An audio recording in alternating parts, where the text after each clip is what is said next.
Are we live? I'm not getting any of my. I got a live thing clicking up here. There's your live up there. Huh?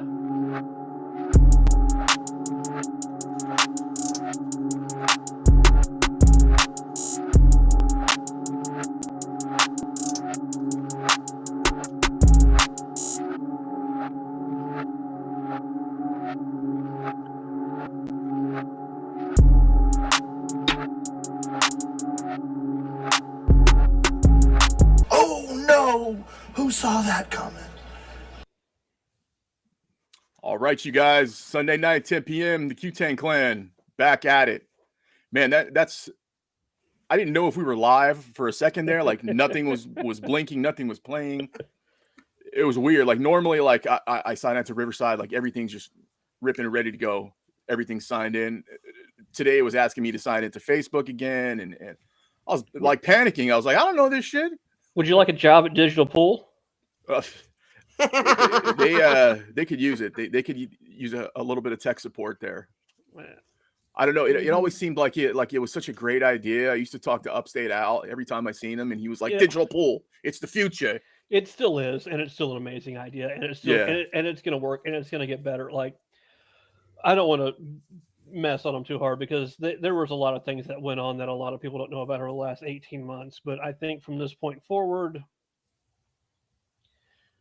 fingers crossed, I think Digital Pool is going to be something that, as pool fans, we are all super thankful for in the next 12 months to a level that we can't understand right now. I think everybody was just so happy that we got something that works, and it wasn't counting beans anymore. And listen, not counting beans, and for playing tournaments to have something time stamped on when you get to show up to your match. Or if it's not time stamped, you get a text message on your phone to go to your table, and you don't have to listen for people to call your name. Just it is next level amazing. It is still amazing, and it's going to get better. That's optimal conditions. Yeah, and for the most part, it does work. For the most part. Yeah. But yeah. Anyway, sorry. Did we lose Diana? I see she's still here. Is she still here? I'm just thinking about all the flack that we gave the people when we first got the Fargo site. I'm just thinking about all the complaining that everybody had about that site when we first got it years ago, and I'm just like, it sounds a little familiar, but we're gonna roll with it. We're gonna keep going. It can only go up from here, right? Yeah. Well, I mean that's how you improve. That's how you get better. Of course, everybody's a fucking engineer and went to Harvard and they know all the ins and outs and they can fix the bugs for you. But except they never do. Yeah. Yeah, everybody's a coder until they have to be. They're 950 Fargo. They're like Doogie Howser, and they can fix any electrical device. Mm-hmm. And they all happen to be in a pool hall chat at the same time. Yeah. Man, you guys, it has been a long weekend for me. I don't know about you guys. Obviously, for Jeff, you had a bunch of going on this weekend. We're gonna get into later on though. I just wanted to start off, man. It's how I know this show is progressing and we're becoming a talked about commodity. It's the level of haters you get, and man, they are coming fast and furious now. I feel like Vin Diesel's driving the Dodge with him. It has been a long weekend. It started off. Me and I shared some of the messages with Jeff that I got. It started off there was a question about I made a facial gesture and they took it as disrespect. And to be fair, like we might have I'm not saying we misspoke on anything, but I want to make it very clear. When we said stuff was unwatchable, did not mean production-wise or anything like that. Yeah. We want to make that very clear. No. Like 100%, I don't want to get into names or anything, but what was being talked about was the actual matches themselves and just the tournament itself. It was not the production value. My man, you do a great job. Fantastic. Yeah. Love it. I take this shit seriously. We all take this shit seriously. And I, as soon as I got it, I was like, fuck this. I went right back and watched the clip, and it brought me right back. And I had just been talking about the amount of, it was 175 players in the tournament. I think like 100 of them were tri-state locals. So we were talking about like marquee matchups, and you're not going to get a Shaw Filler matchup. You're going to get like Pete Peterson and Jim Jimison, playing in a first round, second round that you don't know. So that's what we're referring to. And the facial thing was because I'm going blind. I asked Jeff a question, and I'll squint down and look at the little tiny box that I'm looking at on the computer, and I don't know. But long story short, with that, it turned to be very productive. The guy was a reasonable guy, just another passionate Italian like myself. I talked to him diplomatically, like I always try to do. Not a lot of them, but I always try to make it happen, and it happened to be one of those instances where we connected, and we left sharing jokes with each other. If he can help us, he'll help us. If we can help him, we'll help him. So it actually became very productive, which is I even mentioned to the guy, I was like, this is two Italian guys come into an agreement, and we're partying as like, okay, we're gonna help each other, and we're friends, and we're partying with jokes and all that, and it's less than 1%. It's like recovering from heroin. It's it's a rarity. It's a rarity. For the record, if you want to complain about something that's said on the show, and you want an argument, DM Rob. Yeah. If you want to complain about something on the show and would like somebody to listen to you, DM me. Just saying, you can go either way. You know what to do. Like, but Diana she's the progression department. If you want to escalate and you want to talk to the stage 2 manager, you don't want to talk to her. I promise you, you don't want that. Yeah. But it wasn't always for every one productive you have 20 non-productive, and I won't even bring up the name because it's not even worth being talked about. But man, what a funny one that was going on the past 2 days, and it was just getting attacked on Instagram messages and then Facebook messages, and this person they canceled on us late.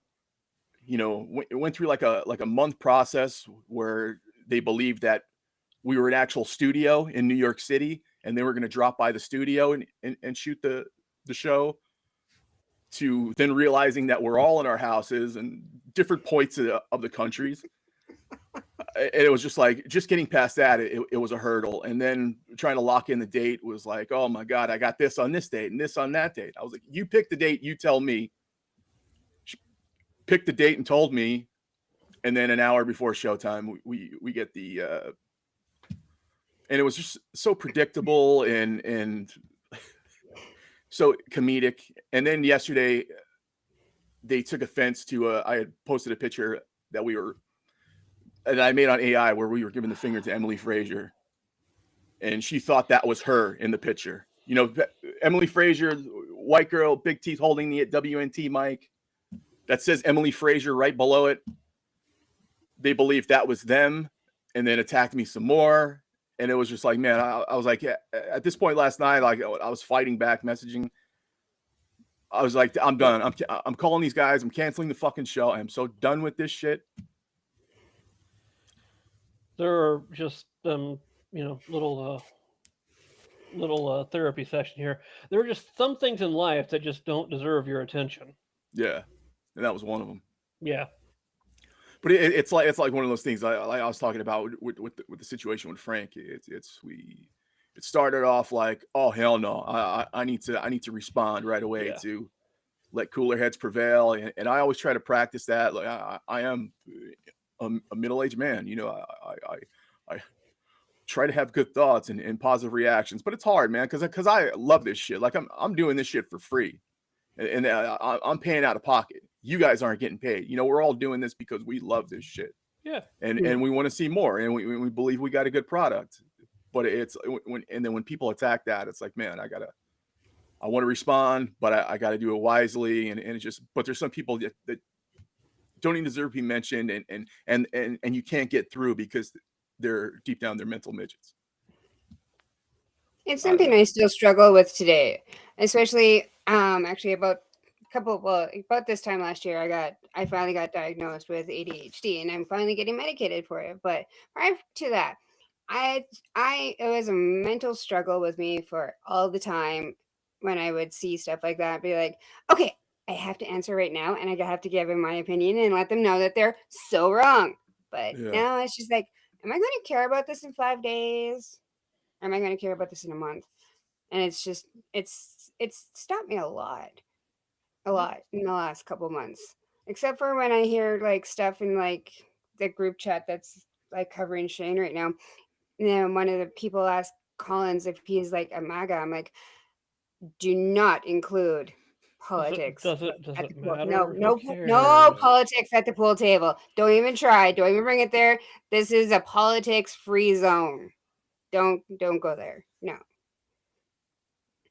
Yeah, people need to pick their place with that stuff. I didn't really start caring about it until later in life, but then people get passionate about it. My dad's 70 years old, and I've seen him wanting to get in fistfights with people over talking about Trump and all that stuff. But I don't know. Yeah, people got to pick their spots with that. I'm going to keep my mouth shut, even though like my Yeah. normal opinion is not to keep my mouth shut. But yeah, Oh yeah, but because I think that's part of the problem is that people have turned things into political free zones, and we don't want to talk about it because it makes it to where it's a sensitive topic when it shouldn't be a sensitive topic at all. It should just be normal conversation. But that's the ending of a lot of friendships. Escalates anyway because we shouldn't talk about it, it's taboo. Well, yeah, you should talk about it and you should be normalized to talk about it, but anyway. I did a video after Mika passed and like Charlie Kirk had been shot and that girl was stabbed in Ukraine. I'm like, man, people need to learn a thing or two from pool because, hey, I've downright loathed a lot of people that I've played. Yeah. But you know what? Before the match and at the end of the match, we're shaking hands. We let the table decide it. Except for Mika and DeLuna. Like outside of that, speaking of Mika, 6-ball there. Didn't we just pass his 1-year memorial? I think we did. Yeah, man, that's tough to see, man. He should still be out there playing and throwing chalks to people. I don't probably be on Team USA at this point. Yeah, it's a good possibility. Him and Torsten. Well, guys, enough about the haters and debaters. We actually have a shitload of pool to talk about. Yeah, we get to be haters. We're the professional haters, though. We have a show. Play a haters club. I want to start off with an event that took place last week, the WPBA final, or Savannah Mania. The U.S. Open. The women's U.S. Open, between Rita and Savannah. Everybody thought it was a big deal with Savannah. And 16 years old, major deal. Her first runner-up, her first, I guess you can say, she had a third place before, so it's not her podium finish, but it's still it's a the monster. biggest event it's in theory the biggest women's event in like 20 years, technically, so yeah. And she went through a few heavy hitters to get there, yeah. One of the things being brought to attention about this is the finale. Savannah was up early. She was up 3-1 in a race to 10. And then Rita took over and she finished up. Big things being brought to attention were that people noticed that she was pattern racking because it's rack your own. They called her out for pattern racking and they call her out for soft breaks. Okay. Two things not illegal in WPBA, but it's one of those things where it's like in the unwritten rule book of pool. It's not. No. Yeah. No. Does it make a difference? Nope. Does it tarnish her win? Nope. No, they have rules and they're breaking. If you're allowed to do it, you should be doing it. Fair game, yeah. Yeah, like it's such a non-conversation. It's just people that want to complain, and it's not like it's not like it's a winter break event either. It was an alternate break. Right. It's not like Savannah didn't have a chance to break and run out her own racks. If you're breaking within the guidelines of the tournament, break within the guidelines of the tournament and run out. That is your goal. Your goal is to break and run every rack. Break and run, break and run, break and run. You do what you have to do to get there. You know what I was thinking about this? What I compared it to is I'm a big fan of racing and NASCAR, and Tony Stewart was like a god to me, and he was in a championship battle in 2011. Very close. You know, they wound up tying in points, and then it went to the tiebreaker was wins. And the guy he's racing against, Carl Edwards, he's like, milk fed, mama's boy, country guy. Yeah, yeah. He'll race everybody clean. Where Tony Stewart is like, he's Dale Earnhardt, the next generation. Gonna get it done, baby. Yeah, and he pointed out he said, I'll wreck you to win, and then he said, I'll wreck my mother to win. Mm-hmm. And I think that's a mentality that needs to be taken in these situations. It's not illegal. You can pattern rack if you want to, soft break if you want to. Yeah. If that's going to give you that edge and you're already down, fuck it. Yeah. This is a finite game. Like, there's a winner and there's a loser. You don't get extra points for being nice. Yeah. Win. Yeah. It's a difference in getting a check. And I don't know. I think he wasn't the only person soft racking either. Almost every other person there was soft racking. They have rules around their breaking. Everybody, it was announced at the beginning. I'm pretty sure if anybody had an issue with it, bring it up at the players' meeting. And let's not pretend like in the men's events they aren't soft breaking either at this point. The cut break has reintroduced the soft break. It just has. You don't have a reason to smash these balls. They're on a template rack, and you can't smash them, except for Eklund. Eklund Catch, he can smash the balls all he wants. I don't get it. He has the best break in the world, still somehow doing that. But everybody else, soft as a feather. That one in the side is almost, you can put it on a rope. Yeah. Mm-hmm. Yeah. I think in other people in that situation, like I think about somebody like Christina Zlateva, who hasn't won on that event yet. I think she would have been like, I'll soft break, I'll pattern rack, anything it takes to get it done at this point. The people complaining about it don't know how to do it. Yeah. That's all it comes down to. Go take 12 hours out of your day and break for 12 hours in a row softly, figuring out how to make it work. Yeah. That's it. I think the viewers in general are just used to seeing people catchy breaking where they put all their force into it. Yeah. Or another really good example is Emily or Duddy. She her little kickstand when she does hers. Yeah. That's what the general people are used to seeing. So they're used to seeing the power going into the break, and this is just a different format, and it's something that they're not used to. So Red Door Ben in the house. Yeah. So when people are seeing something they're not used to or they don't understand, here comes the complaint cards. So Yep. All right. That's I don't think Rita is a lightning rod. She's a nice, respectable person. People brought it up. It was a topic for a couple days, and it's not even spoke about except for us, But I think it's a fair conversation to have. Yeah. Mm-hmm.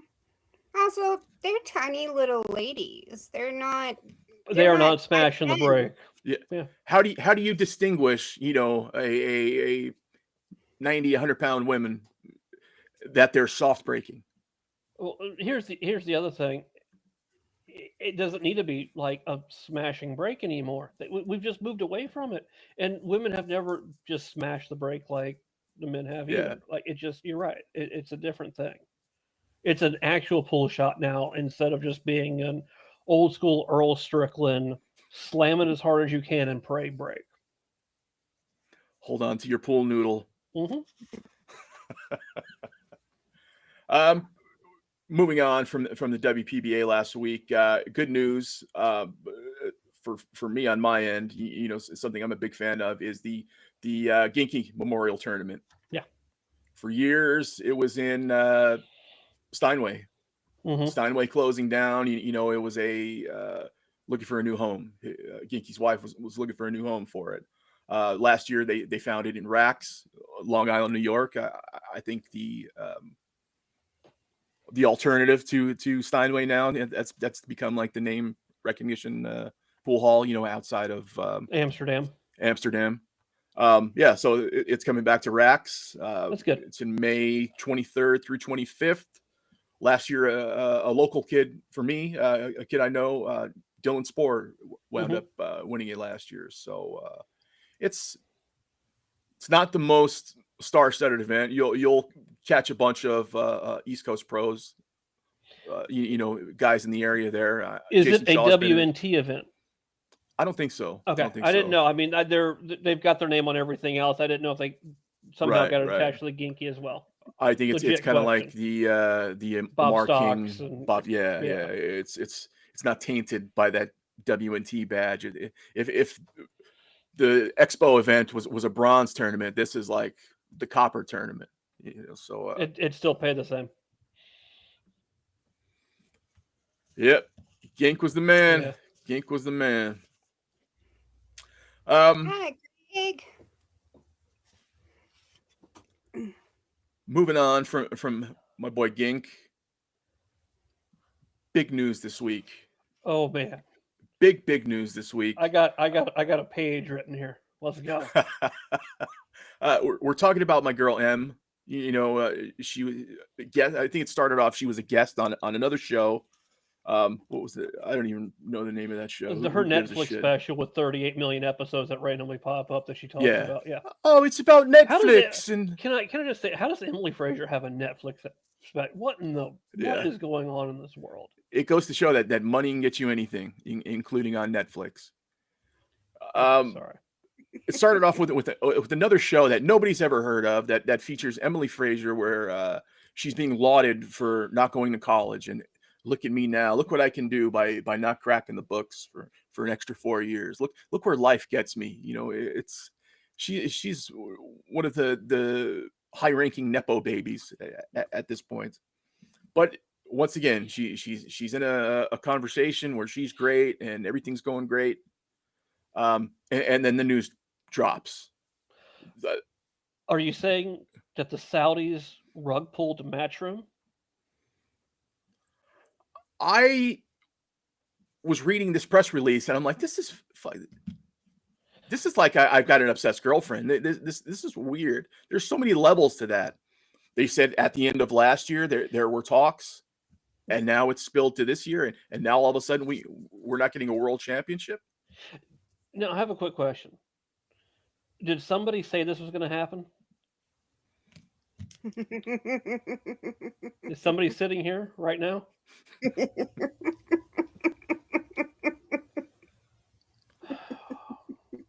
Yeah. Once again, this is why you don't get in bed with the Saudis. They've done it to everybody they've ever been in business with. It's what they do. So in that press release, they said that the $1 million world championship was going to take place, but elsewhere. So per Billiards Digest, aka Panozzo. No, that's fair though. All right, I mean it's the same thing, It's his book. Apparently, the Saudis had already deposited 5 years of the tournament money into Matchroom's bank account.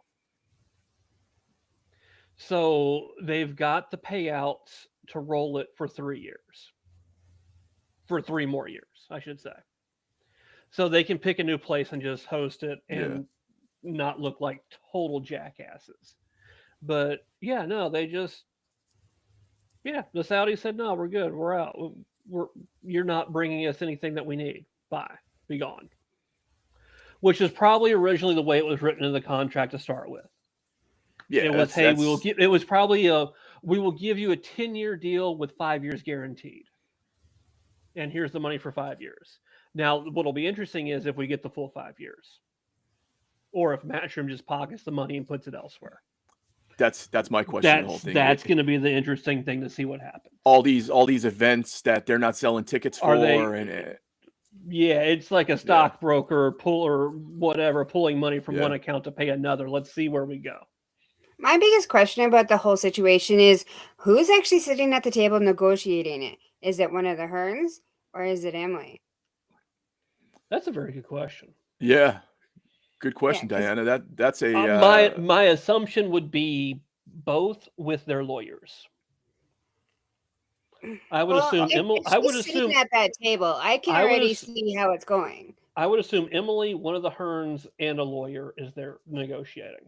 I would think at this point Barry's got to be involved with it when it's going to cost him money. Yeah, or his son. I don't know if his son's there because he is he's the boxing guy. I don't know, and he's doing a bang up job of that as well.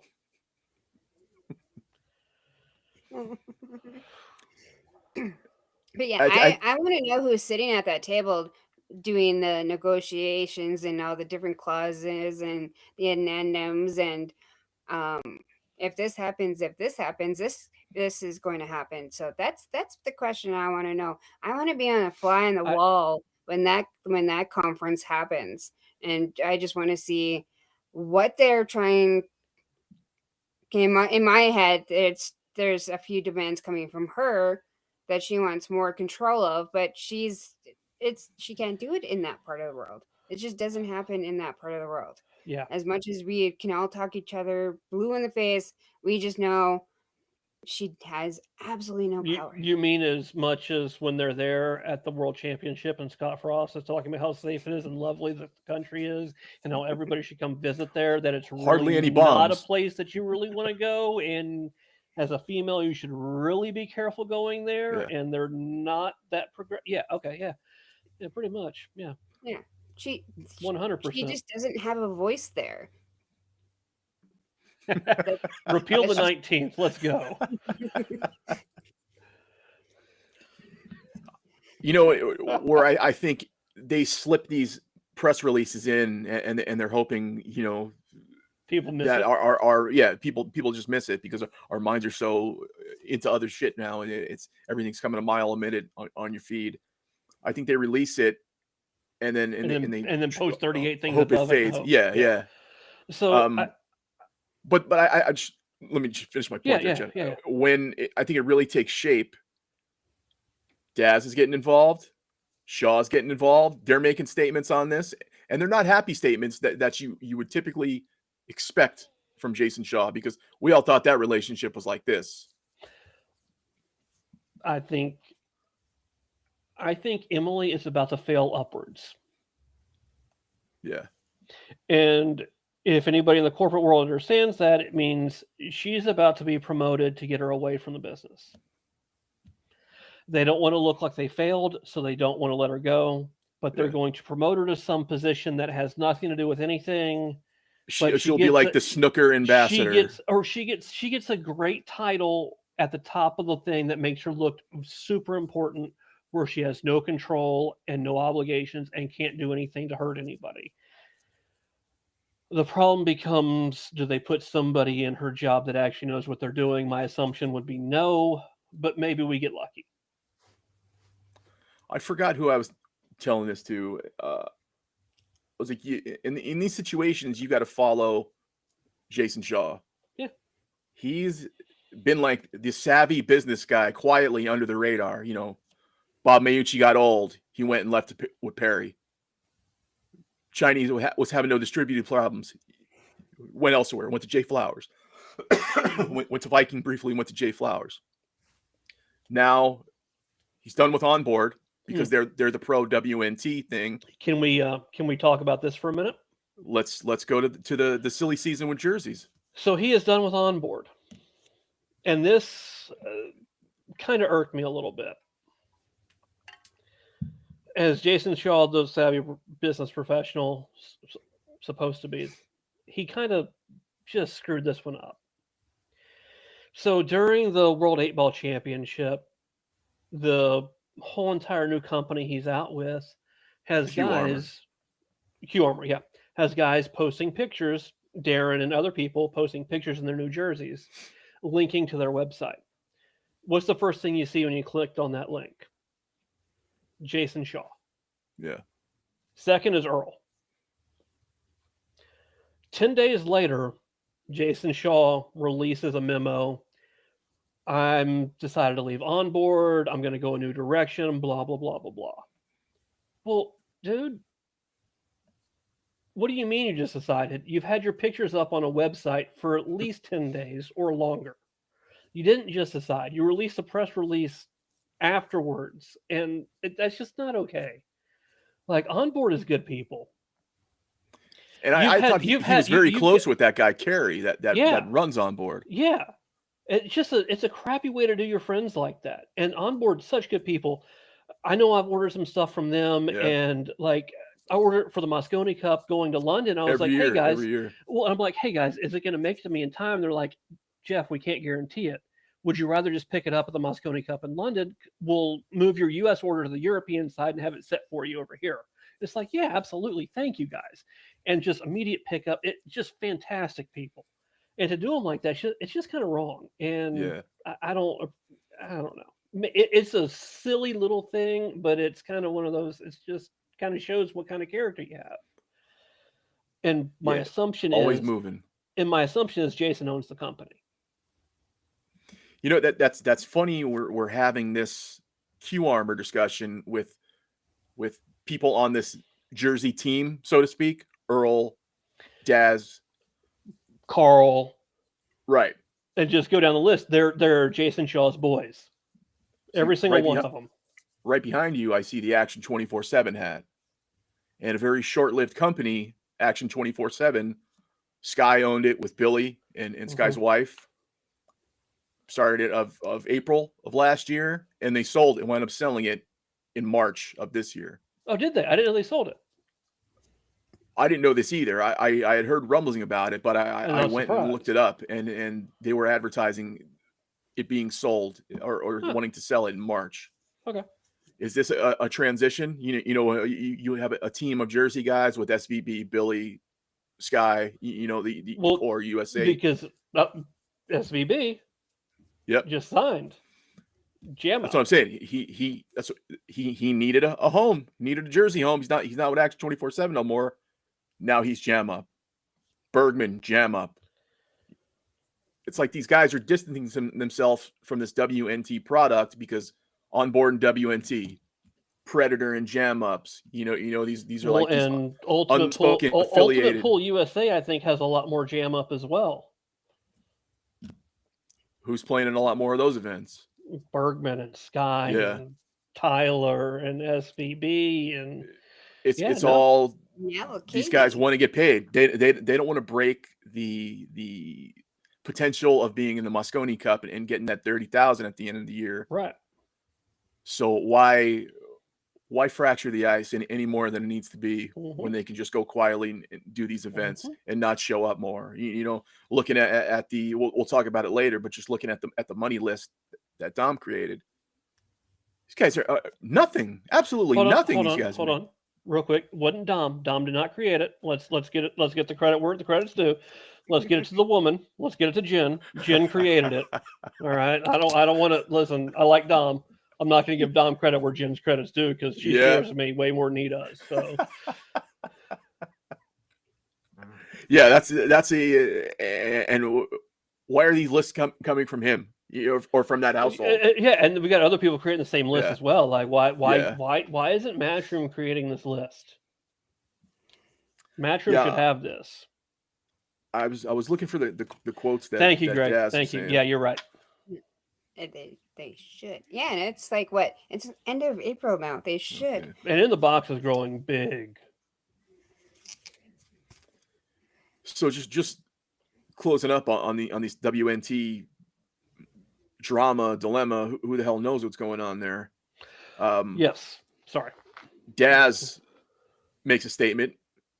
No World 9 Ball. Also, no Hanoi, which at the time of the year always was in the weather. It was just a dumb move anyway. No World Pool Masters. No World Cup again. These are good events. You know, who didn't love the World Cup of Pool that they shit on for the past few years? And how many of those are qualifying events? Just the Hanoi, just the Hanoi. Yeah. But still, Hanoi's big. It was a big event. Mhm. I mean, massive event. It was probably outside of last year when no one could get there. It was probably the largest attended event they've ever had. Yeah.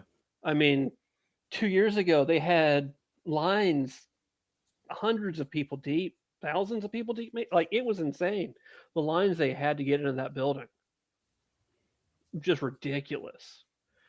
But then you have the World Pool Masters, always such a fun event. The World Pool Champ, like we won't even like that's just stupid not to have it.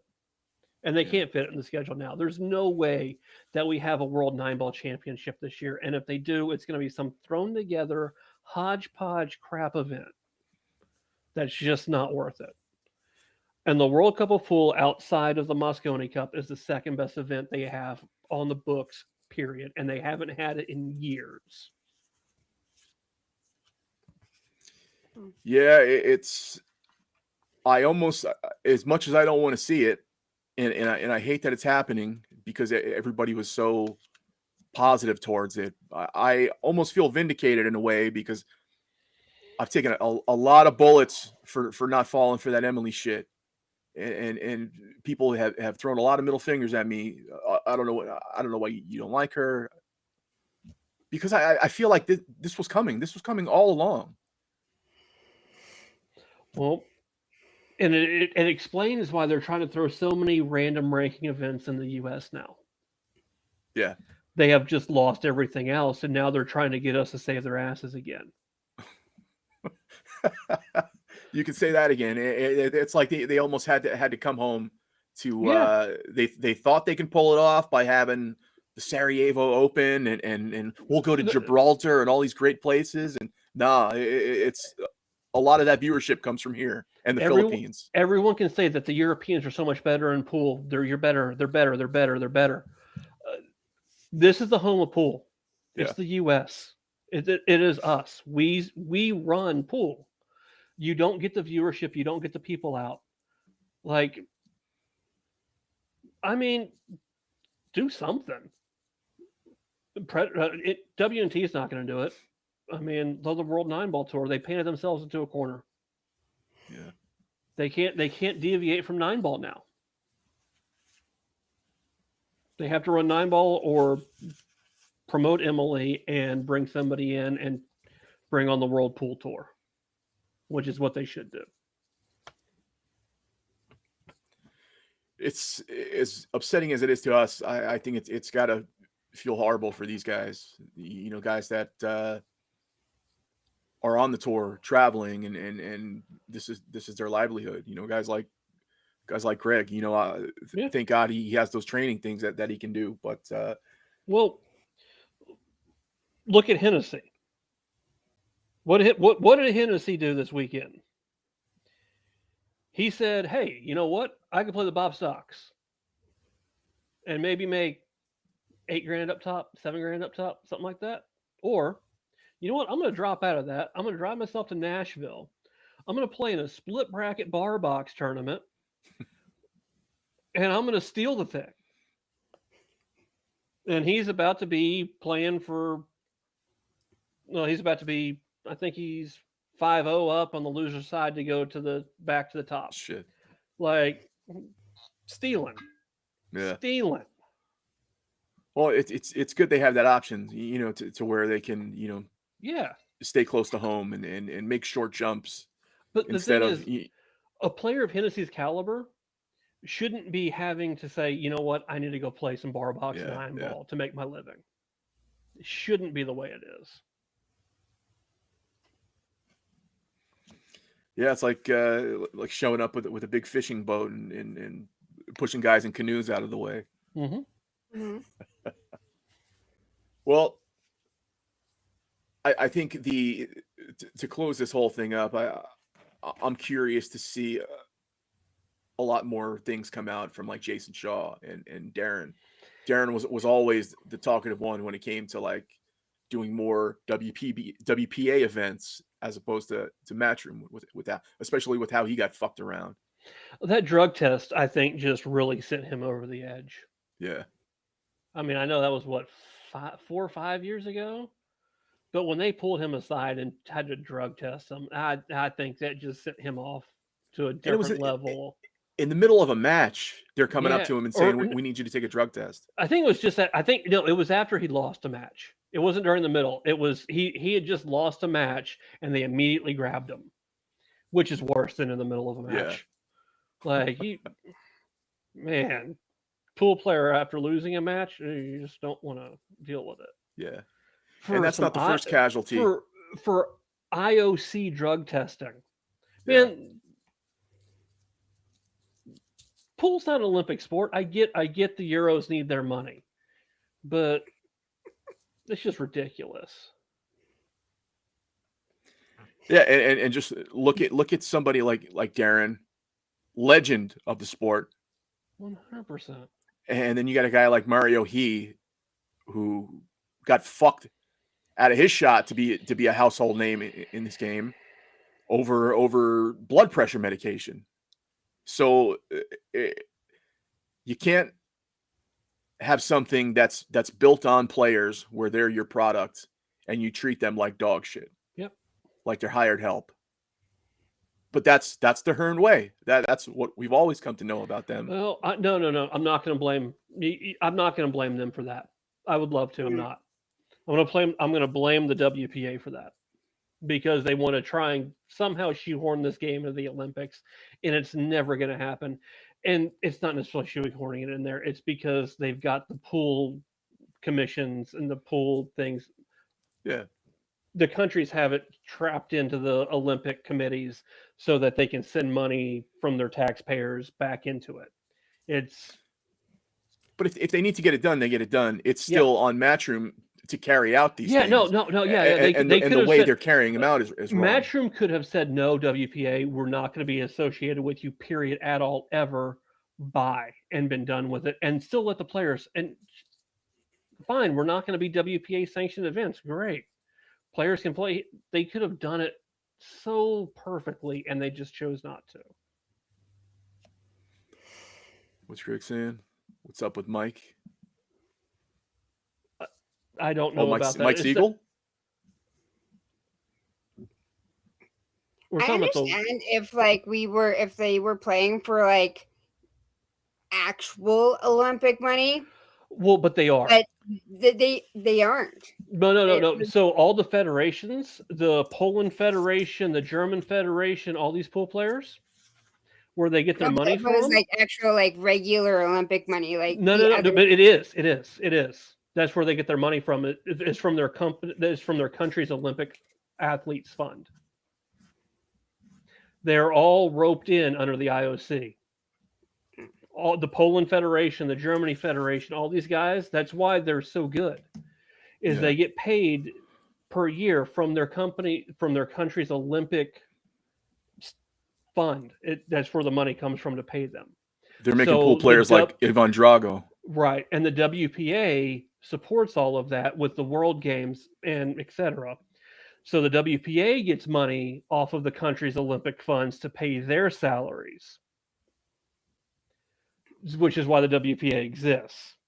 Okay. It's a whole stupid thing. It's something that needs 15 vice presidents to figure out. And BCA is America's federation, which does not play the players. It's just a ridiculous thing that has nothing to do with anything. It's preposterous. It's worthless. All right, let's get rid of Emily. She makes me want to puke. Yeah. Moving on. Can we have fun with something? Yeah. Like, Well, this might be fun. bless. I have something here to lighten up everybody's mood. This is something I think is probably exciting for the guy who's launching this product. The Cue Tang Clan started off as a product show. It'll always be some element of product. What I'm talking about now is Kraus Cues. Has anybody heard about this Kraus Cues thing going on? Like Mickey? Mickey Kraus Cues. Mickey Mouse Krause cues. The famous guy who thought he was Jesus now has a Q operation. Is that why he's been so quiet? No, it's because he's not as good as he thought he was. Listen, when Mike DeShane beat him by like 8 racks in a race of 21, Mickey Kicked the Krause shit just out. disappeared. I mean, he beat Mickey Krause on 4.5-inch bucket pockets, like 21-10 or 21-11 or something. It was the most embarrassing thing I've ever seen. Yeah, at that point, Mike DeShane was very much hated by Emily, and Mickey Krause was Emily's golden boy. This Serious was exactly golden boy. that time point. Yeah. Yeah, and he got slaughtered. So sad. That was one of the best moments.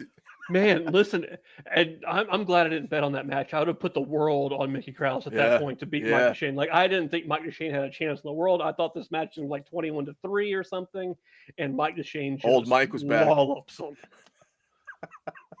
And I think at that point, Mike was like, "Well, shit. If I'm going through the Golden Boy, maybe I need to get back on this tour." And then he realized it wasn't 4.5-inch pockets everywhere else. And he used to be the top Fargo rating for almost a decade, and now I don't even think he's in the top 30. Still though, so back to Krause cues. He really has his own cue line now. Krause cues, and I'm reading this off his site. He's had these I don't know if you can call them suggestive little vignette type videos where he's playing on a pink table and he's asking questions and everything. Krause Cues launching May 19th, and I think there's something big that's going off tomorrow for him. I don't know if it's maybe the start of it, but he said it's more than just a cue. For the past year, he's been building this in silence. It's being continually rebuilt to make it feel right. It's more than just a commute. It's more than just a queue. It's a community. It's also a space where players connect, partner. It's also happening with this guy, Aaron the Pool Shark, who has this channel Forever Pool with this guy, Trick Shot CEO. These are guys that they're like these mega marketing machines for pool. They have a million followers. The more you read, the more I hate this. I have a ton of questions about this. I'm sorry, Diane. I didn't mean to step on you. No, I'm just looking up the site right now, and I'm just I can probably find you a few more better coders than this. But can I just say, what in the TikTok hell is going on right now? Because that's what this is. That's sad. One of our sponsors, which I'm going to talk about them in a few minutes. One of our sponsors, as you can see, is Hammer Custom Cues. I talk to him all the time about cue making and what's good and what's bad. And for a guy like this, young guy partnered with another young guy, talking about they've been building a cue for so many, it gives me like Pagulian vibes. Like, do you have a couple guys standing by that are putting shit together and they say, "Here, try this. Do you like it?" And they say no, and they try another thing, and do you like it? Yes. Here's the difference though. Pagulian is the smartest pool player on earth, and I will stand by that. I have listened to him discuss the different cues that he plays with and the different butts he plays with, and he plays with them because it has a different joint on it. He's got like 10 different shafts. Because you know what, I play with this shot for this game because it has this joint on it and it puts the balance X play and Z. It's like no, and he has real reasons for it. These guys don't. Yeah. Listen, Mickey might be able to make a few balls here and there, but no. And Aaron the Pool Shark is 2 steps above me. I watch Ralph Eckert do these shots and I'm mesmerized by him. There's not a Ralph Eckert video that I'm not liking. Yeah. This Trick Shot CEO, this fat guy with the Cyberts table, and he's doing these things where he marks up his pool table with these white dots because he's like spearing fish on it. I don't like these guys, but they're marketing machines. I don't know 100%. I don't know how they do it if they pay for it. YouTube Shorts, Instagram Reels, that stuff, man, it's the new moneymaker, and it's the 90 seconds or less. Yeah, get it done. That's where everyone's attention span is, and people just flock. I don't know why. Is the algorithm is just loving the stuff right now for whatever stupid reason. Because more people don't like pool than like pool. Yeah. So any casual person who sees these little drill shots, they like to like pool. They don't like pool. Yeah. and then they go to a tavern and they shoot pool like this. It's kind of like how everybody says that they don't like Nickelback, but I'm pretty sure everybody keeps it on the radio station. Listen, anybody who says they don't like Nickelback's a communist and should be hung. I had to admit to being a Creed fan a couple years ago, and it fucked me up. I'm Canadian, so I love Nickelback. So love Nickelback, love Creed. Seeing Creed live, I can't remember if I've seen Nickelback live or not, but definitely seen Creed live. Would go see Nickelback live tomorrow if they showed up. Don't care. I'm in. Oh man. Anyway, Kraus Cues, I've got a lot of questions about this. First of all, I don't know who the hell's making him. He's talking about like, I continue. That's my first guess. If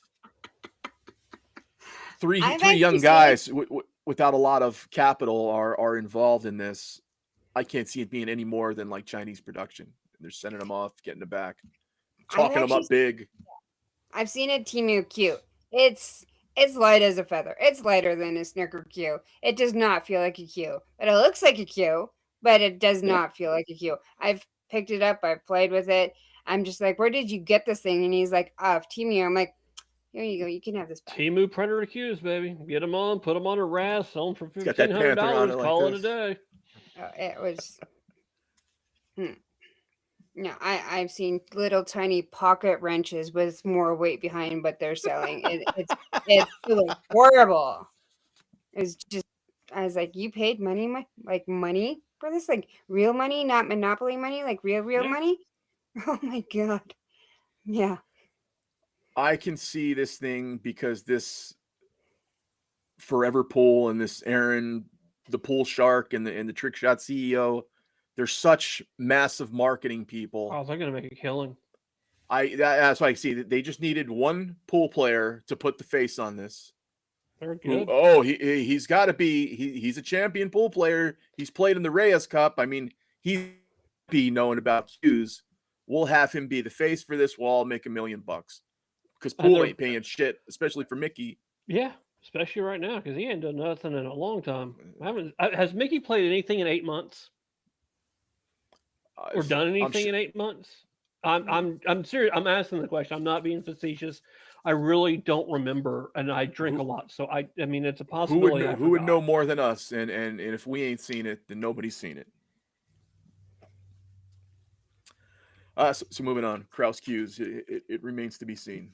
Bust. Well, if somebody comes out like good for know what, good for them. Get the bag, get your money, go home. Good job. Until I see like Rodney Morris or like Rodney Morris, Nick Varner come out Rodney, and say, Rodney would play with it, win a tournament, and complain about it. I was robbed by this Kraus Cue. I love Rodney though. Like he's such a guy. But man, Earl. All right. Anyway. We have 2 pool events going on. They're both memorial tributes here. One thing I don't have a lot of information on, but I do have the final information, which the Amar King, which was mostly covered by Melina Mike. So if you want to know the in-depths of that, I suggest you guys check out Windows Open. But the information I have is Shane Van Boning over Emil Parade Float, Hill. And am I to understand it that Emil Gang Float choked again in a final? Yeah. I watched a couple minutes of this match, as I was preparing for the show, and he was trying to shark SVB early. SVB got up like 3 or 4-1 early, and then nobody knew where Emil was. He was in the bathroom. So Shane was off and running, and he had to do something to stop that momentum, I guess. Yeah, sure. Why not? Yeah. Oh yeah, the chat had a heyday with that. Well, But Oh no, my God, that's did that's such I a heard good them move. talking You're about supposed to do that. That is what you're supposed to do. I mean, listen, I have no hate. Like you have to do that kind of thing. Every good player knows. Listen, if I'm getting run out of the building, and I have the opportunity to take a break, you go take the break. You break up the flow. You do what you have to do. Screw them. If somebody has a problem with it, who cares? you gotta blow It's a your bomb money. head in It's their it's your face. money. It's not theirs. I promise you, whoever bought him in the Calcutta, if there was a Calcutta auction, anything like that, would approve. Go take the break. We won our money. Let me get you a drink, buddy. Okay. Yeah, 100%. Like, do what you got to do. Throw your guy off his game. One thing I took away from this Amar King tournament with Shane is it's a laid back tournament. It's not one of those official. I love Yeah. laid back Shane. Yes. He's got the shorts on, the Jordans, the sideways hat. I was at, man, love it. And does he not have, out of all breaks, 8-ball, 9-ball, 10-ball, Shane Van Boning's 10-ball break is godly. There are two people that compete with Shane on the 10-ball break. And it's not Federer. I don't care. It's not Federer. It is Eklund Kochi, and wait for it, you're going to love this one, Tyler Steyer. Yeah. Well, look who he probably learned it from. Yeah. No, Tyler probably has, at this point, the best 10-ball break in the world. And he is such a better 10-ball player than he is a 9-ball player. It's just weird. But yeah, those three guys, 10-ball breaks, just you love them. Off of a triangle rack, on a template rack, whatever. Federer can do his own thing. I don't care. So I guess they have a one pocket thing going on right now. Adrian I don't know. Prasad, baby. Let's go. Yeah. Kid. That's gonna be something fun to see. Man. Yeah, he's gonna be a Mosconi. He's gonna be a Mosconi kid in about 18, maybe not next year, but the following year. Adrian's gonna be on the Mosconi Cup team. Yeah. We'll have Lucas and Adrian on, and we will dominate again. And then in 10 years we'll have Hayden Ernst and Nico Konko on the team. And it'll be the new generation. Yeah. Sure. Absolutely, Greg. 100%. In 10-ball, he does get robbed, but Tyler's break on a hand rack is as good as Shane's or better. His break. I'm not going to say Tyler's better than Shane. I will never say that. One thing I was looking at besides the Amar King, something I was looking at a lot more because Max was involved in it, but the Bob Stock, which was the other Memorial tournament. Man, I wish I didn't have so much going on this weekend. I would have loved to sweat some of that stuff going on. I really would have. Like, I'm not kidding. Our buddy Max Eberly, man. Yeah. Back-to-back 16s for him. Yeah. He went to the round of 8 and wound up losing 11-8 to Hunter Lombardo. But look at Max, man. Wait, Hunter made it. Mm-hmm. I thought Hunter went out. I thought Hunter went out on the loser side. No, Hunter went to the last thing. Oh, good for Hunter. Yeah. He beat Payne McBride in round of 16, and then he went on to beat Max. Wow. Good for I Hunter, honestly think man. he's like probably one of the most underrated players ever. Who, Hunter? Like Hunter. He's a really good player, and he's probably one of the people that's most underrated, and it's not boring as hell to watch him either. No, he is, and he is a very, very he is a very good coach as well. If you've ever watched any of his coaching stuff,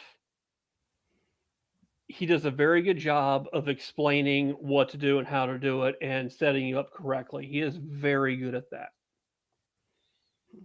But I just think about a picture that I don't remember if it was he posted it or Jen Beretta posted it or somebody did.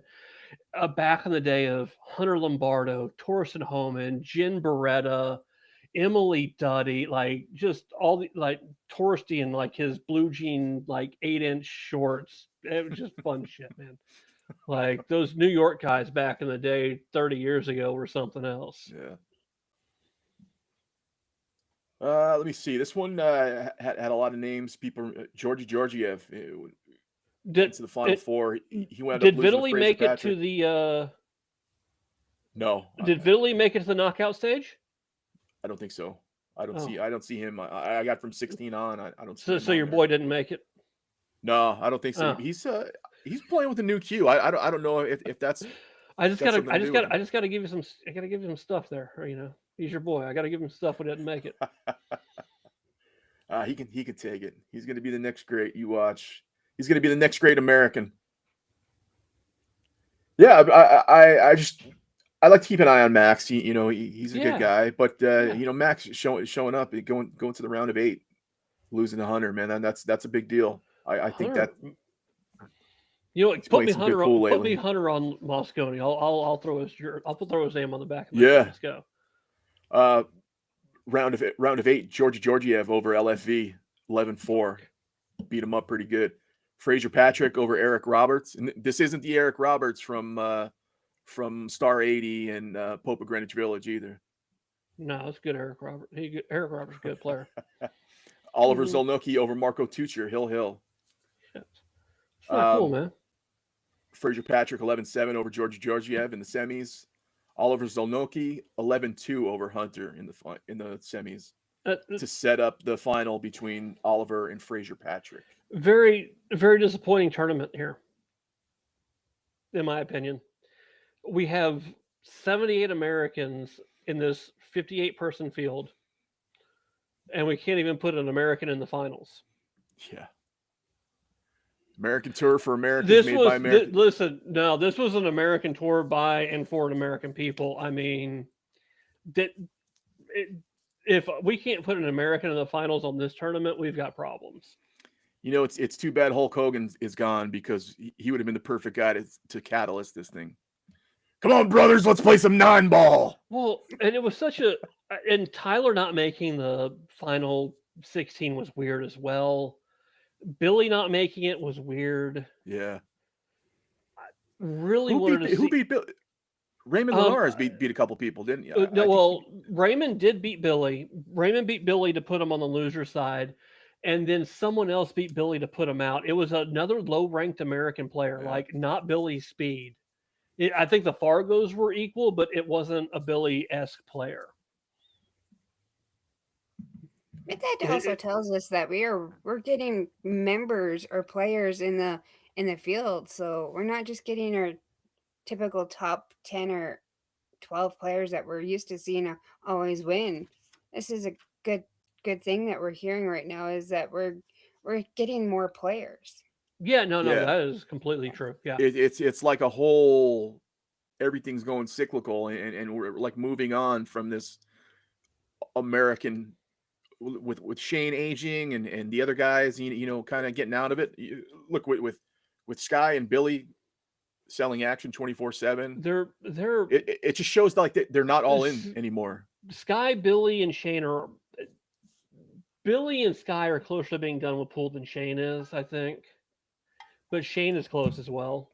Billy's works a job. He's got a career. Sky does whatever he does. I don't know what he actually does, but he's got to have a real job as well. Because there's no way that he's putting himself and as everybody else through life with this. I mean, forget the food train. I don't want to talk about it. Okay, I don't want to talk about it. But by the way, he's got 3 kids and a wife.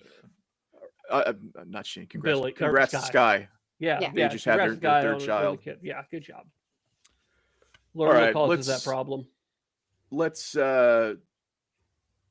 briefly. I want to bring up that our very own Jeff Martin was here. Jeff Martin here was in a tournament put on by Jersey Girl Billiards called Let's Rock Nashville. Who, by the way, can I say it? Unleash the Fury.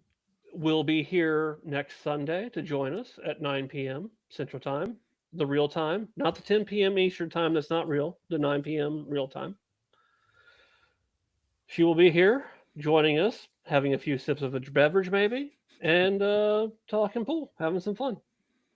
And I think we can also say that my man's going to quarterback this one. I'm gonna kick back. I'm gonna take a few snaps and I'm gonna head to the bench. Yeah, we're gonna go. We're gonna let the two drunks take care of things. This is gonna be fun. Well, you guys are doing a great job, Diana, Jeff. I'm beyond proud of you guys. I'm so happy that you guys are here and you're taking some ownership of it. And this is 100% Jeff on this one. He set up the interview. He's going to quarterback the interview, and so I'm like a proud parent. But let's talk about you playing in this tournament. Not the best finish you'd wish for, but like I said to you before, it takes an incredible set of balls to go and put yourself out in that situation and get in the box with tables you don't know, against people you don't know, surrounded by all types of chaos where you could be bumping into people. Look, you had a bye, you had a couple losses, but you had a win. Yeah. So it's I think the match I watched with you before I finally figured out I could sign in for free was the very last one with that big guy who was just hitting miraculous shots out of everywhere. He was like Kobe. No. So what's funny is he wasn't going to play the tournament. He was in town on vacation from Ohio. Just randomly in town on vacation from Ohio, and shows up to the pool hall on Wednesday and is like, yeah, I guess I'll play. And so it doesn't matter, like whatever his rate, they put him in at too low of a rating, which doesn't matter. I wouldn't have won regardless of what his rating was. It was irrelevant. But yeah, man, he played some shots. Yeah. They were all like Hail Marys too. The first rack he won, there was a 6 on the short rail that he just fucking cut in. I was like, what the fuck? How's this guy pulling out these Steve Miserak VHS tape shots for? He jumped. He had a full table jump shot over 2 balls and made it and got position. I was like, oh, okay, cool. This is what we're doing. That's fun. Whatever. Yeah, no, it's fun. Well, I showed what did I show you on there? It showed you 63rd, which Emily Duddy laughs at. By the way, I got 49th, sir. 49th. 49th. 49th. Anyway, congratulations. Let's get some Gregage in there. Let's get some more Red Door training, and we're working on that. We'll get you into the 30s. Yeah, no, it was it's something. Last thing. Go ahead. No. Go ahead. I'll let you finish. No, you play tournaments, and it's a sit around and wait game of. You got there at 9 o'clock, and 9 o'clock in the morning. First match was, I think, 5, 6 o'clock, something like that. So it's just you're already done with the day at that point. Yeah, I mean, good luck figuring out what you're gonna do at 5 or 6 o'clock. So. And are you playing pool at all during this time, or is it just sporadic? No, not playing at all. I mean, every table in the pool hall is squared up and taken away. Full, yeah. Yeah, and there's nowhere to go. You're not going to leave there. From where this is, there's nowhere else to go and play. Like you're just locked in, and you don't want to leave your parking spot because, well, no offense to JOBs, that very good pool hall, love the place. I'm not going to park on the backside of the building. It's Madison, Tennessee. Not going to happen. It is not necessarily the safest place in the world. So you just kind of chill out and just wait to play again. And you're playing all, it's split bracket stuff. So it's all short races, 3 to 5 to 4, whatever it is. And you just got to sit around and hope you hit them good to start with. Yeah, you're already a better man than I am. My tournament days were few and far between. I mostly, just had action appointments. But there's a lot of people that are that way because it's, well, why do I want to play a pool tournament and sit around for 12, 13, 14 hours in a day to play 3, 4, 5 matches when I can sit over here and make half the money or the same money? The snooker table is full the whole time, Greg. Like, there was someone on that snooker table the whole damn time. Like, I kid you not. Somebody was on it. Yeah, no, but he's right. They do have a snooker table when you walk in. Yeah. All right, you guys, let's close out this show. We've already been here over an hour. Let's close with our favorite thing to talk about. Diana, what's our favorite thing? The Battle of the Borders. Canada versus U.S. No? No. Yeah, that's one of them. No. I mean, yes.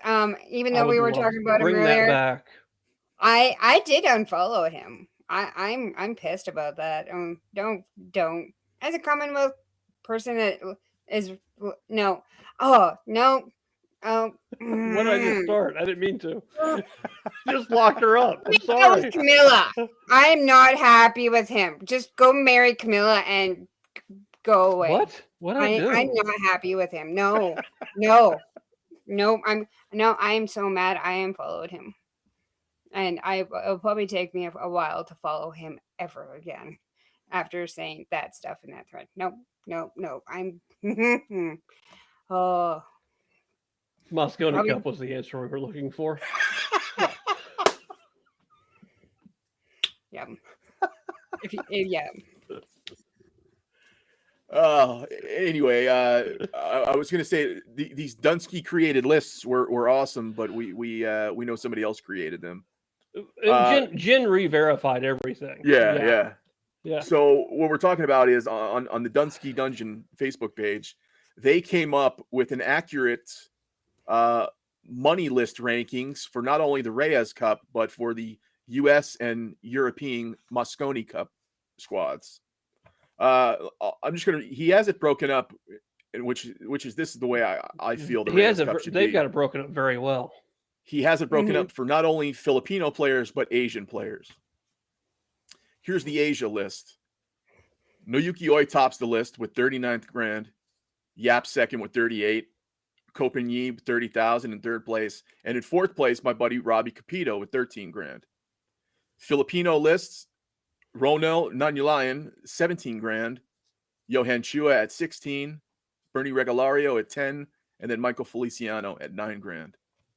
So these are potentially your names for the Reyes Cup, depending on how they staff the squad. You know, I don't see there won't DQH. be a Reyes Cup.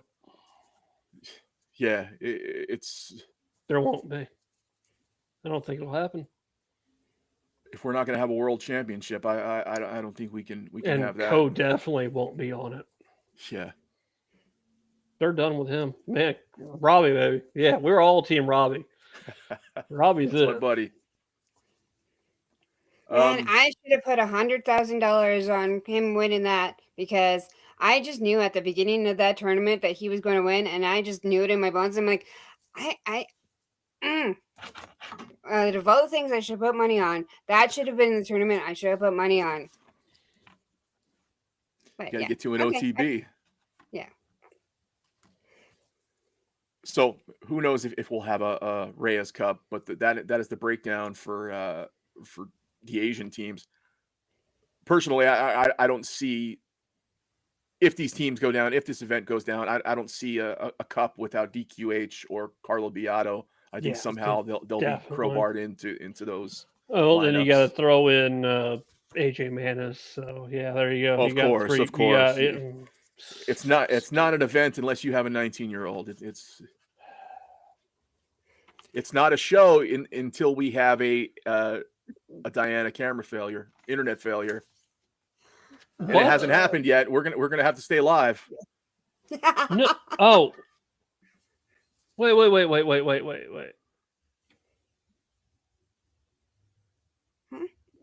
You're not talking about Efren, right? No, Efren didn't. What? No. No way, Efren. You're not talking about Efren. Greg, confirm. You're not talking about Efren. Cesar Morales passed away 36 hours Cesar ago. Morales was Efren. You met him when he played. You met him when you played Efren. What? I thought Efren was Cesar Morales. We got something weird. Hold on. Yeah, Cesar Morales was Efren.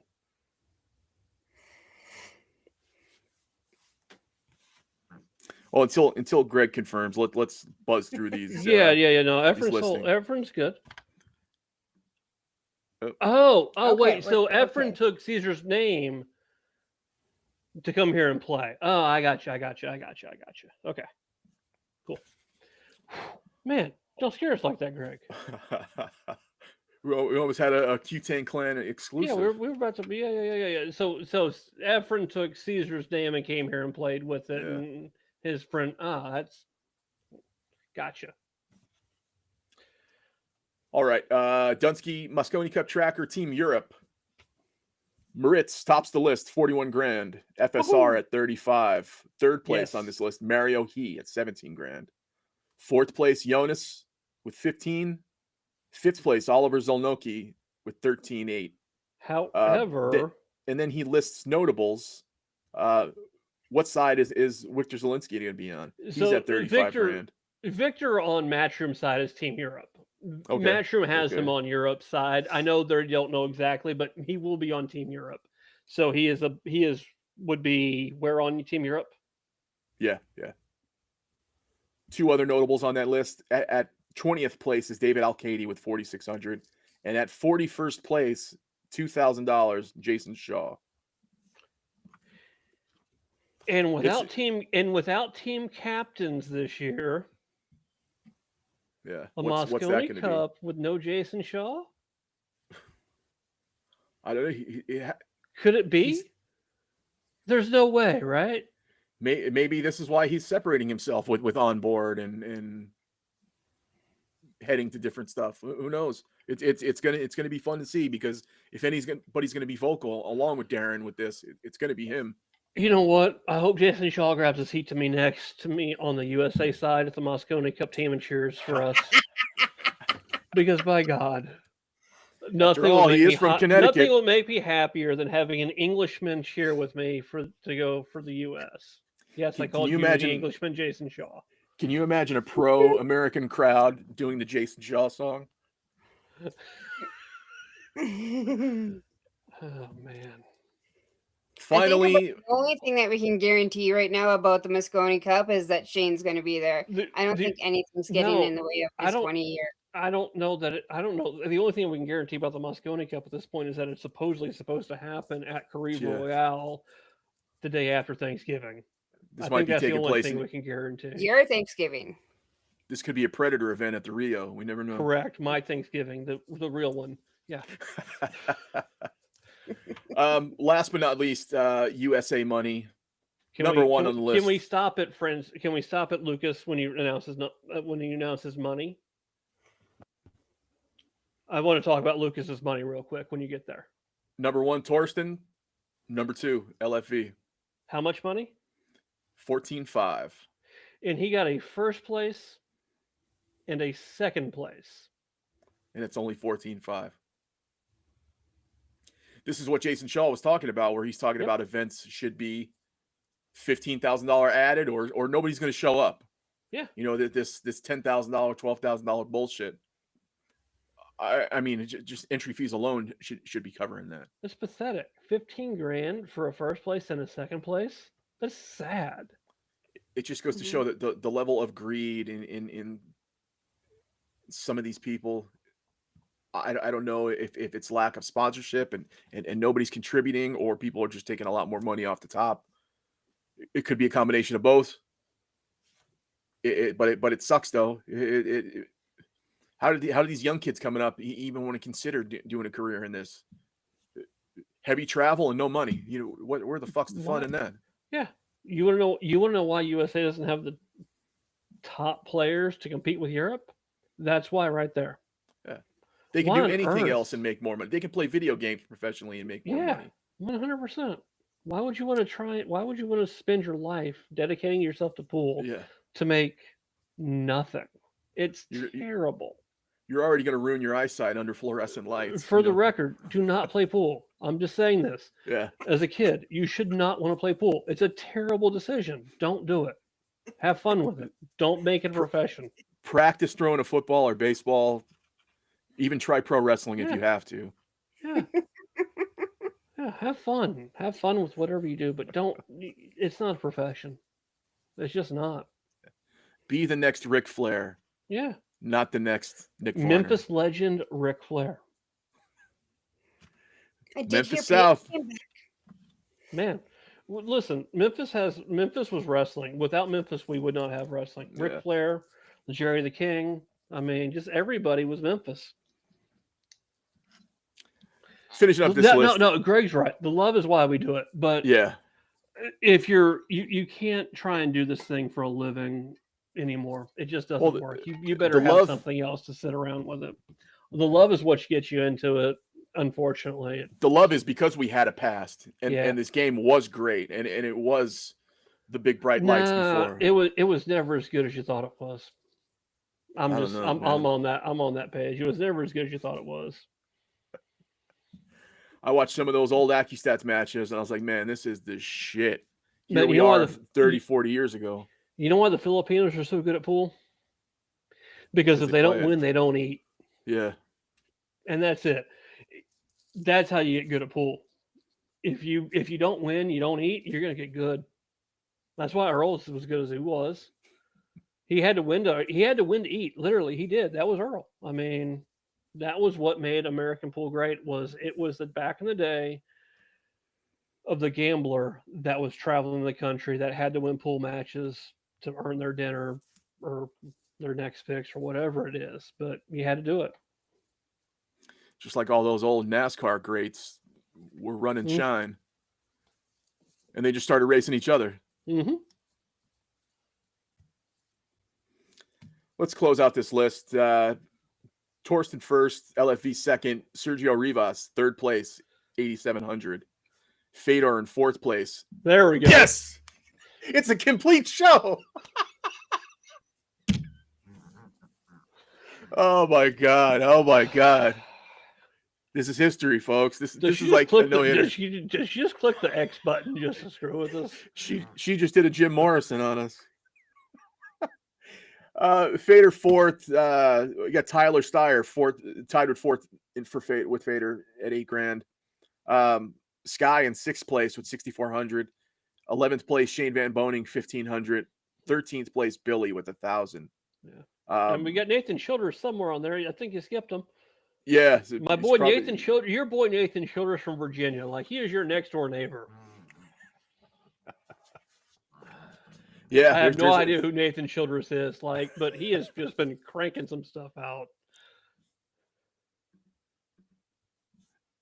Yeah. Let's we've been here almost 90 minutes. It's been such, man, I had notes for what was going on, man, and the whole thing was filled. There was so much news and so many things going on that's worth talking about. Can I give one thing real quick though before we get ready to cut up, because I don't know what we're going to end up doing next week necessarily, because we do have an interview, but I do want to support them because I do feel like pool is fun and we should have fun. And I know you're not the biggest fan, but Ultimate Pool USA. One thing about them that is different than every other tournament you watch is the pool players that are there are having fun. Yeah. The fans are having fun. I'm not saying it's a Moscone crowd or a US Open crowd or anything like that. It's 150, 200 people, but everybody's interacting and having fun. So May 7th through the 10th, which is Mother's Day weekend, which kind of sucks a little bit, but they have the shootout from the 7th to the 8th or whatever. Their current field, and just listen to this and tell me what you think. Manny Perez, semi-local killer. Yeah. Shane Thompson, UK killer. Gerson, Martinez Boza. Yep. Straight killer. Jesus, Atencio, my man. Ricky Evans, Jeremy Seaman, Johnny the Airball Archer. Yeah. Tony Robles, Florida legend, absolute crusher, 8-ball pool. Tony Robles, you can't get better than that. Craig Waddington, man. I love Tony. Yeah, absolutely. Tony's one of the best people in the pool. Craig Waddington, another great UK killer. Joey Gray, Oklahoma legend, former Moscone Cup captain, vice captain, whatever. Still swole as fuck. Yeah, good for him. He is, man. He gets it down. Joe Prince, the real Prince of Pool, according to himself. Not going to get into that. Tyler Steyer, Tom Cousins, another UK guy, absolutely deathly. Rodney the Rocket Morris, man, he's been rocking. He's been killing this stuff. Anthony Maglino, Florida killer, without a doubt. Sam the Rhino Henderson, U.S. junior player. Dennis Hatch. What more needs to be said? Yeah. The Iceberg. Chris Melling, David Alcady, Christopher Tevez, David Matlock, Barbox legend, Jordan Helfrey, U.S. female player, junior, amazing. Eric Charlton, good guy. Ryan Bell, Jovan Bustamante, Django's third cousin, removed 2 times. I don't know what their actual relation is, but they are related. Ashley Benoit and Declan Brennan. Like 30 minutes apiece for those matches. Whoever's ahead at the end wins. Like, how can you not get excited about that kind of stuff? Like, just amazing. I don't dislike it. I'm just unfamiliar with it. Yeah. But that is that's a great list of players. With names like that, you have to watch that. Yeah. Right. And it's 30-minute matches. Whoever's at the head at the end wins. Alternate break, and you just go. It's fun. Yeah, that's keep an eye on that. I mean, my mother's gone. It's not like I'm going to be eating some bland ham dinner or something like that on Mother's Day. So, shout out, Mom. Let's close this show out and give thanks to our sponsors. Hammer Cues, Hammer Custom Cues on Facebook, Hammer Cues on Instagram. He already told me the build date. He's getting things rolling. It's going to start happening. I can't wait for the content to come, the pictures. I'm so excited for not only the Q he's building me, but what he's going to unleash on the world. I'm so excited about that. Hammer Custom Cues. Get ready for the Fury coming soon. And let's not forget our brother Greg here, Red Door Den Training Center. Red Door Den Training Center, Facebook, YouTube, Red Door Den Training on Instagram. And you can also reach Greg Hogue on Facebook. Get in touch with this guy. I see videos of the training sessions that he's having with these guys. There's all types of shit at the expo, people using lights and all types of shit, training methods. They're playing with your feet. Nah, this is old school, true to the game pool methodology right here. Mm-hmm. Greg's out there competing. I'm sorry, Jeff's out there competing. Greg is showing these guys how to win. Get in touch with Greg if you want to take your pool game to the next level. My brother here can attest for that. Look at the videos. Look at the proof. Look at the YouTube videos. This guy is doing drills that nobody else is doing. He's doing things that nobody else is doing. He's getting tape out. He ain't fucking with no lights. He ain't fucking with no next level bullshit. This is true to the game. Hardcore working pool shit. Get in touch with my friend here. Take your game to the next level. Do one of his boot camps. Get some of his pizza. Let my boy take you to the next level. And no bullshit. For value, for dollar to what you get, there's not a better training system in the country. Yeah. I'm just gonna tell you that. You're gonna spend 10 grand on Jeremy Jones, listening to him be monotone. Fuck that. Go take Greg and enjoy yourself while you're doing it. Yeah. He will help you play better. He will. No doubt. I think the proof is in the pudding. Look at the videos. Look at these people that are going in there with subpar games and he's putting them with a different grip and just changing one thing as he's looking at you can transform your whole game. You could had an old elbow injury and just shifting your wing in a little bit that could be light years in what you need to be a progressing pool player. So check out my friend Greg. Let him get you situated. Let him get you some of that pizza that I hear good things about. Is this guy making pies for people and bringing them? He said he's like making like 15 pies the other day or something like that. Yeah. Bring it to the pool hall, man. This guy's spinning fucking pies and teaching you how to get better at pool. What can be better than that? Those are my two favorite things: pizza and pool. And then there's one more P, but I won't tell you guys. Ting. All right, you guys, let's end this show. We've been here over 90 minutes. People are tired of us already. People are saying good night. They want to go. Thank you guys in the chat for being here. Thank you, Diana, for being here. It's an official show. She's faded off into the distance. She just crashed and said bye, guys. She can't tell her brother to get off the fucking sticks. We went on so long. She just said, "I'm going to pretend the internet crashed." Fuck out. So he does make, and he sells it 70. What are you selling a piece for, Greg? $15, $10? Making a killing, spinning dough. Too cheap, whatever it is. Shout out Mama Spank. Definitely. Shout out the moms. Shout out everybody. Good job, Jeff, this weekend. Doing your thing.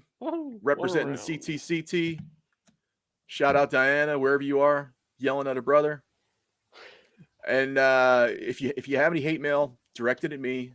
No, direct it at me. I'll forward it to him, and then he can forward it to Diana. Like it's a 3-step process that we're working on. Yeah, send it to me first, for God's sake. Send it to me first. It's car season's kicking off this week. You'll get better results. Car season's kicking off this week. I'm taking a little break. Direct it to these guys. Let them take care of it. Anyway, thank you guys for being here. We appreciate everybody. Thank you, our sponsors. Definitely. Thank you to the Game of Pool. Thank you, Emily Frazier, for being everybody's favorite. You just give us so much to talk about. I mean, what would we be doing if they had somebody competent running that program? I didn't go to college. Fuck the Americans. All right, you guys. Take care.